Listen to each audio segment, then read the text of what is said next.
Hello everyone and welcome back to the channel. This is going to be another episode of What Did You Buy Wednesday, brought to you by Big Sky Model Workshop. Joe over there has been hosting these for a while. Go over and check his channel out if you haven't seen him. We're going to get right into the things here that we are going to add to the list. So right out of the gate here, we've got a couple of new stickers to add to the sticker cabinet. My wife and I and the kids, we went shopping recently at a kind of a neat little craft store. I found this Bigfoot sticker that I thought worked good with around here because it kind of looks like a mountainous area. I thought it would look good right on the sticker cabinet. We'll set that right there. And the kids wanted me to have this one.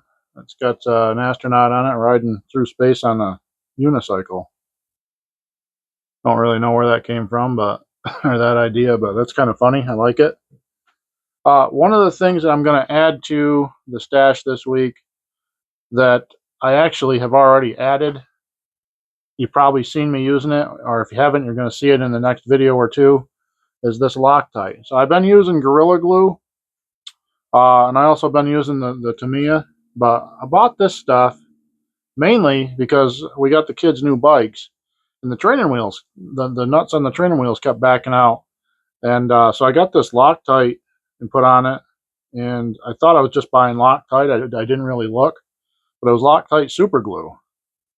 It's worked on the bikes, but I thought, well, I've been trying to build with more scratch building, and some of the metal items that I'm putting on, like the Thunderbird, and I think I did some for the 51 Chevy. That's still in the process. You can't really see that behind me, but we've got the primer on it. We'll be doing an update video on that soon. It's Loctite super glue. So I started using it with my models, and it works great, or so far it has worked good to bond the metal with the plastic. If you all have any suggestions about metal to plastic bonding agents, I would certainly accept it, but this is now in the stash. We'll go right into the paint. So I got a paint here. I have a model coming up that I'm going to be running a whole bunch of tests on. It's literally what that build is going to do. It's probably going to take me a while because I'm going to run a test on this, a test on that. And as I test the different products and the different techniques, I'm going to build the model. So I'm going to bring you the test and I'm going to bring you the build. And so we were up at Michael's, and I was trying to pick a color out that I wanted to paint that car, because this will be the first car that I've ever painted the exterior with a craft paint that I want to look halfway decent, other than doing the craft paints for the weathering. So Sadie was standing there with me, and I was looking over the greens, of course, and she's like, "Well, what about this color?" So I said, "Okay, you want it to be pink? We'll paint it pink." So this is that's going to be the color of that car, and I will reveal that project. We'll start making videos on that probably sometime late June, and I'm guessing the first videos will come out sometime late July or early August, somewhere in that time frame. But that's going to be a lot of fun. We're gonna hack that model up, or whatever comes to mind to do it. So since we're into paints, we are getting ready to put the exhaust into the Thunderbird. That video will be coming out quickly. Actually, I don't know what the sequence is going to be, whether this one will be coming out or that one will be coming out first. But anyways, we got us an all, I think this is all clad, yeah, all clad metal, stainless steel. Looked all over for the stainless steel color. Now, one of the things that I've noticed about this, see how that's blue up in here? It's silver on the bottom, but even when I shake it, it has like a blue tone to it all the way throughout. I don't know if it's showing up on the camera or not, but I'm going to use it. I'm going to put it on there and see what it comes. I mean, I can always put a little bit of weathering on it anyways. I have done some, and you can see based off from the bottom right there, you can see it moving around. It's all shook up, but I still feel like it has a blue hue.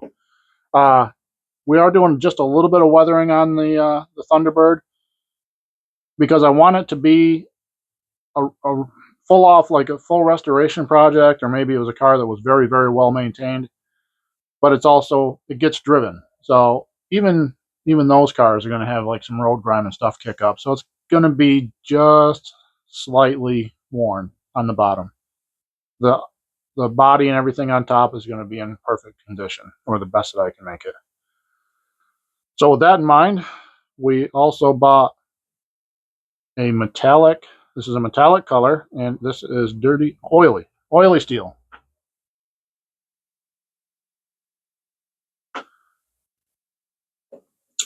So staying right with the paint, up at Michael's as well. I looked through these. I'm going to try to use these. I will do a test on this coming up. I'm going to try to use these for like white lettering. This is a white paint pen. They had white, blue. They had a whole array of them, but they were kind of expensive. This was like $5. So I didn't want to buy like all the colors that I thought I'd be able to use and then end up spending like, I don't know, 45, 50 bucks on pens. So I bought the white one. It's got a fine tip. It says it's an oil based. Don't know how that'll work with tires. Probably work just fine with the printed tires. And says it works well on surfaces such as wood, metal, glass, porcelain, plastic, ceramic, and more. So it, we'll see. We're going to test it out anyways. I got a whole bunch of tires, so we'll make a video on that. See how that works, how long it takes to dry. Once it's dry, does it smudge off? Stuff like that. These are old stash ads, but Joe says it's fine to do the older stash ads. So these are just round. Now, as you're going to see in my video for the Thunderbird coming out, I've discovered a use for these round tweezers. That's as far as I'm going to go with that. But I've had these a while, and I just found them up in the cabinet. I was up in the top drawer, kind of down in toward the back. And I've had these for a while. I can't believe I didn't show them. But I remember buying them. I remember thinking, boys, these are going to be nice. They're got a real, I don't know if you can see it or not, kind of a real chisel-y point there. We're going to put those into use when the other nippers wear out. And I've also got the one that Shaggy sent me that's still in the package. So I don't know, maybe the end of the summer I'll cycle the ones in use out and put these in. And I was shopping around on eBay, found this in the I set my filters, and this fell in my price range, and so I picked it up. It's a 70 Dodge Coronet Super B. I really like it. I think I had one of these. I think there's a lime green one that's a Pro Street, but I don't have it anymore. So anyway, that's that. An MPC kit, and it's got your parts list right on the back there. I believe that's, I can't see where it says round 2. It probably does, and I'm just missing it. That's typically what round 2 does. Well, anyways, we'll do the unboxing here shortly, and I'll figure it all out. But here's another view with a different color. There's the blue. There's some stuff there, and then there's, of course, your box art.